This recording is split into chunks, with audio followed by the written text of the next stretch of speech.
Hello, November in Dallas. I'm very sorry not to be there in person, but I did want to record this little video missive in order to remind you to mark a date on your calendar. That date, October 26, 2017.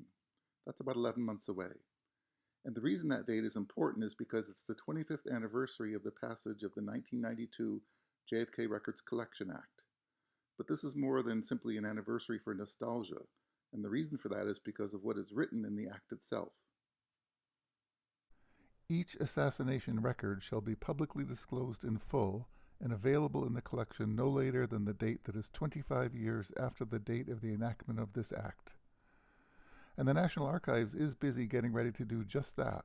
They have published, and we have online at maryfarrell.org, a document listing 3,571 records which to this day have remained withheld in full. There's another roughly 35,000 documents which feature redactions, like this page of the Lopez report. In 11 months, all of those redactions are supposed to be lifted. Oh, but wait, I forgot to read the rest of the sentence in the JFK Records Act. Quote, each assassination record shall be publicly disclosed in full, yada yada, unless the President certifies, as required by this act, that 1. Continued postponement is made necessary by an identifiable harm to the military defense, intelligence operations, law enforcement, or conduct of foreign relations, and 2, the identifiable harm is of such gravity that outweighs the public interest in disclosure.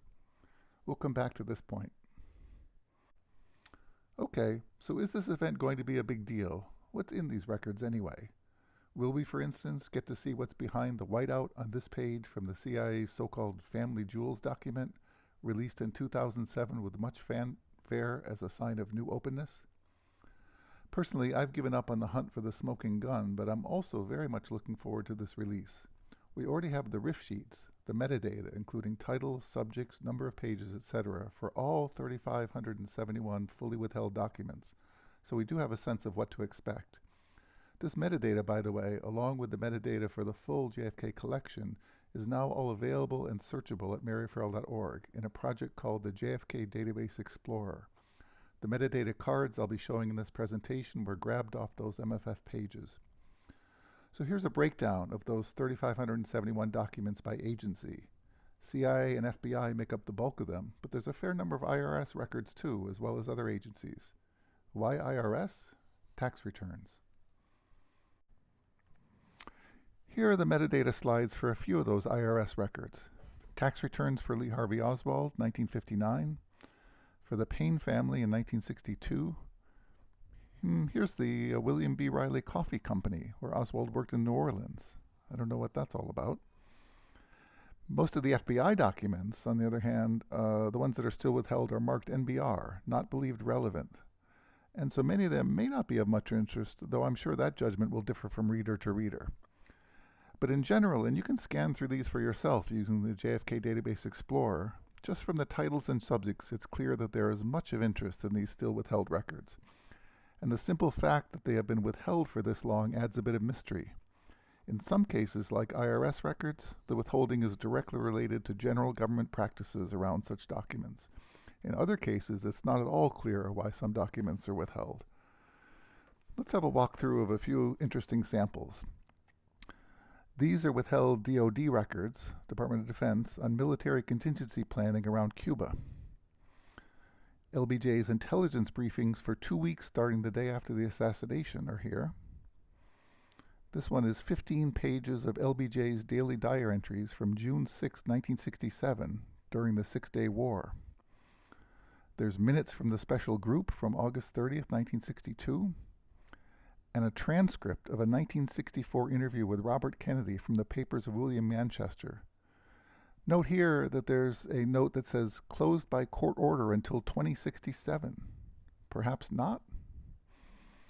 Here's a 49-page Church Committee record entitled FBI on Warren Commission. And we know the Church Committee had some interesting things to say about how they felt the FBI worked. Here's one of a few Department of Justice documents with, quote, public mail in the record series. Is this Garrison memo from a mail intercept, or mailed to them by an inside informant, or what? By what means does public mail end up on a copy of a memo from one of Garrison's staff to the DA?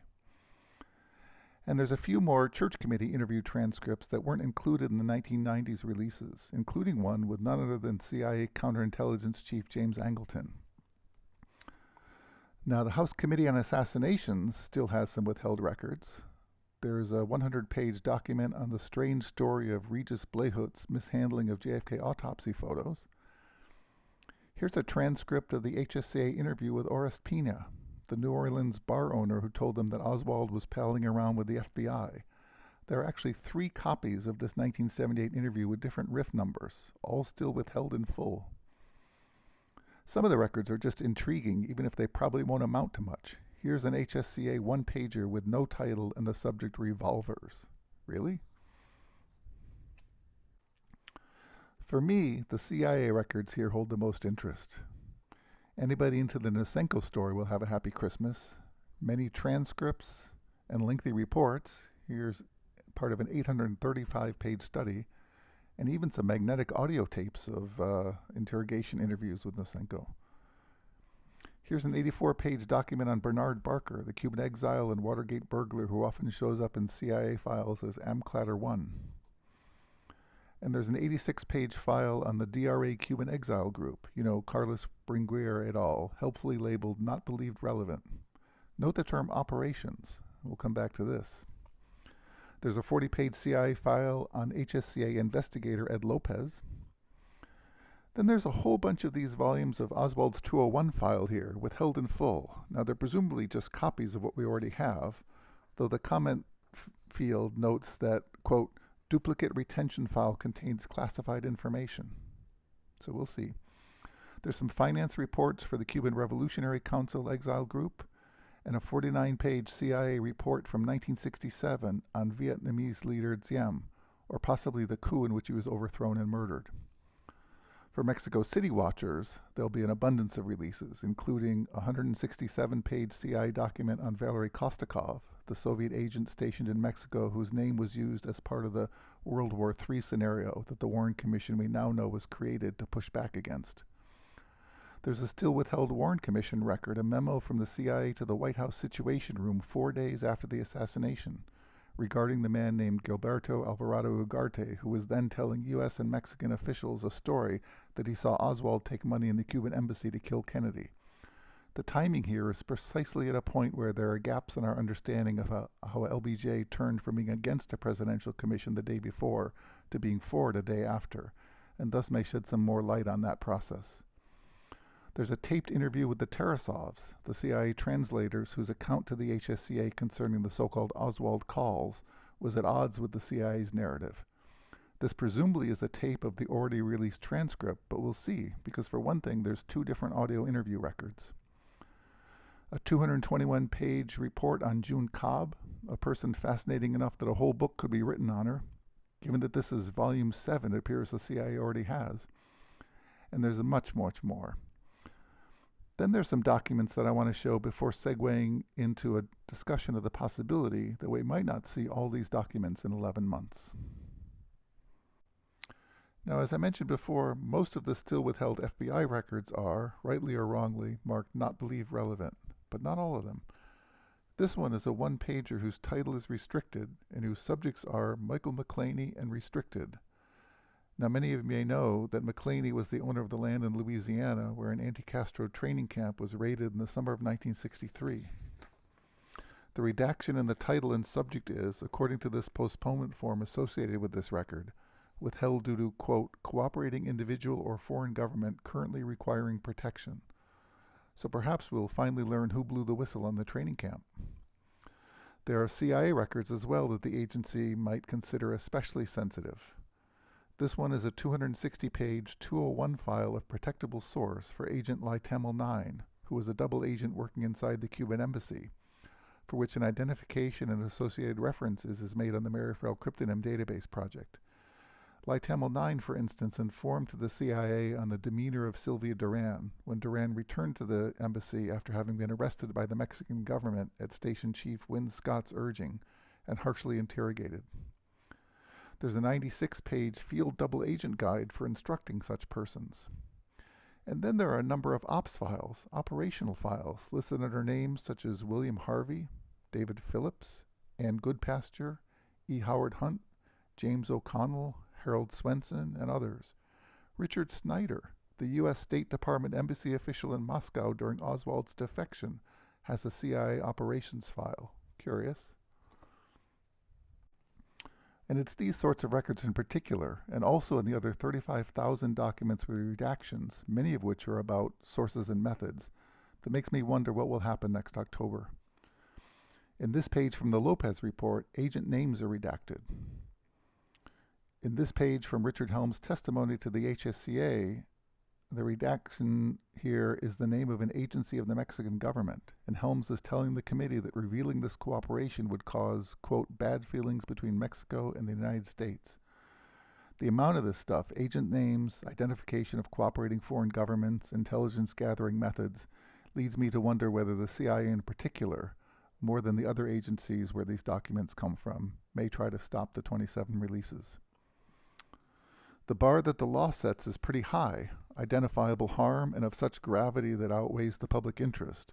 But really the bottom line is that the president can make this determination. And if an agency makes a forceful case, will President Clinton or Trump, not known at the time of this recording, go along? So expect to hear more in the coming months from the Mary Farrell Foundation and from other groups like Kappa about this topic. Now, another issue here is in the event the records are released, getting them available online. Now, in conversations by email that I've had with the National Archives, they seem fully committed to the release itself, again, barring presidential action, but seem quite a bit more vague about their stated goal of making the records available online themselves. So in the event the records come out in paper form, the Mary Farrell Foundation is committed to getting these documents online, but there is the issue of bulk. And so it may behoove us to pre-identify high-value records in order that those can be obtained first and made available and disseminated to researchers. For that purpose, I plan on putting a web page up on the Mary Farrell site in the coming months, which will help researchers participate in the process of identifying those records. That's about all I have. I intend now to go back to watching election news coverage and biting my nails. Have a great conference.